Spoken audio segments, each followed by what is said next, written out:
Excellence, chers collègues, chers auditeurs, c'est un plaisir pour moi de participer à cet atelier Connaître, connecter, investir, organisé par le CMI dans le cadre du Forum des mondes méditerranéens.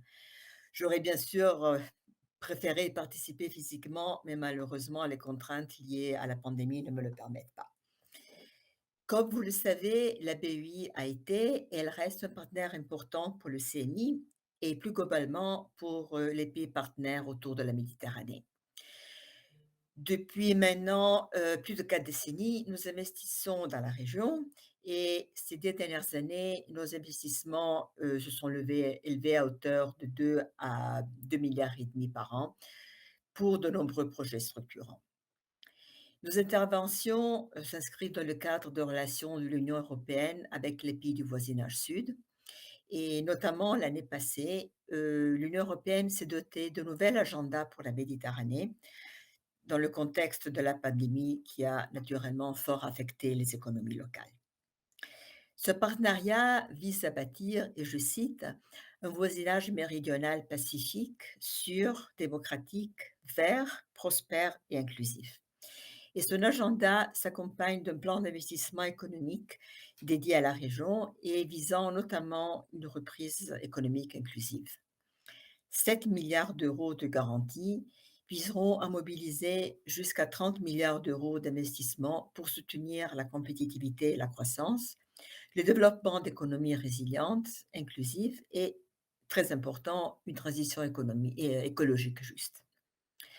En outre, l'Union européenne a défini une nouvelle stratégie, le Global Gateway, visant à développer avec ses pays partenaires des liens intelligents, propres et sûrs dans les domaines du numérique, de l'énergie et des transports, ainsi que permettre de renforcer les systèmes de santé, d'éducation et de recherche. Ces priorités sont précisément celles que la BEI soutient, avec l'ambition d'apporter des solutions adaptées pour accompagner au mieux nos partenaires. Et ceci passe en effet par le triptyque choisi pour cet atelier: connaître, connecter et investir. Nous avons développé une expertise économique, financière et technique qui nous permet d'aider à la conception et à la mise en œuvre de projets durables à fort impact. Mais nous attachons aussi à avoir une connaissance précise des enjeux et des problématiques de la région. Et par exemple, avec nos partenaires de la Banque mondiale et de la BERD, nous analysons régulièrement les contraintes auxquelles les entrepreneurs locaux peuvent faire face afin d'y répondre efficacement en partenariat avec non seulement les institutions financières locales, mais aussi les régulateurs. Et nous considérons également comme très utiles les actions entreprises par le CMI ou par l'UPM afin de renforcer le dialogue et l'intégration méditerranéenne, notamment au travers d'études et de rapports qui mettent en lumière les opportunités de développement régional, mais aussi les nécessités d'adapter et harmoniser les réglementations.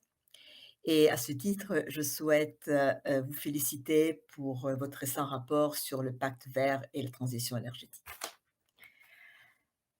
Agir collectivement, c'est également agir pour une connectivité accrue, et ce dans tous les domaines.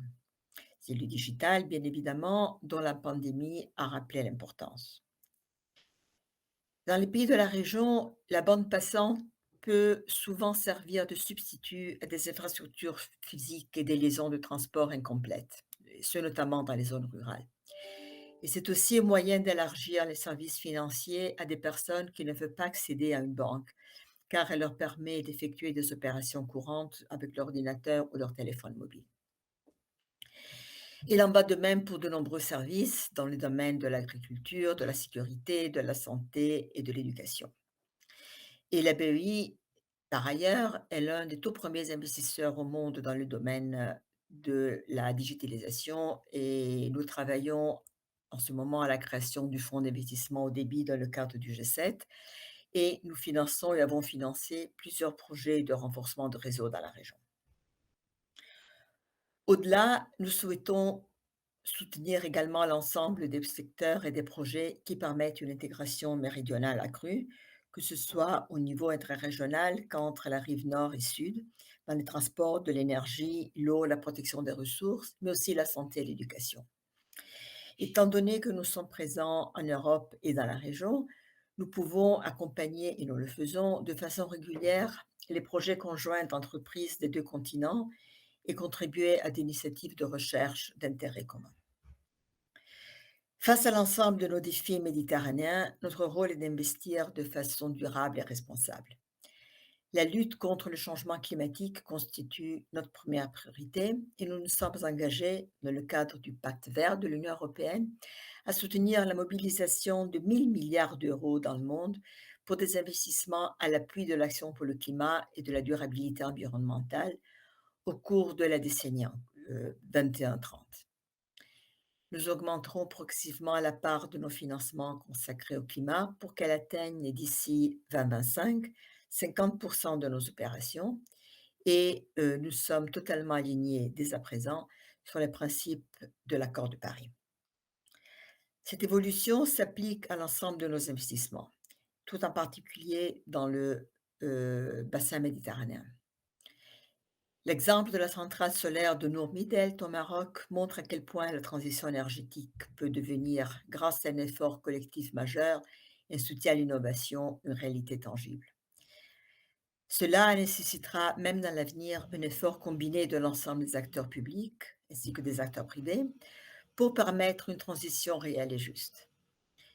Et nul doute que le CMI, en tant que cogitateur d'idées, si je peux utiliser ce terme, saura contribuer efficacement à cet effort.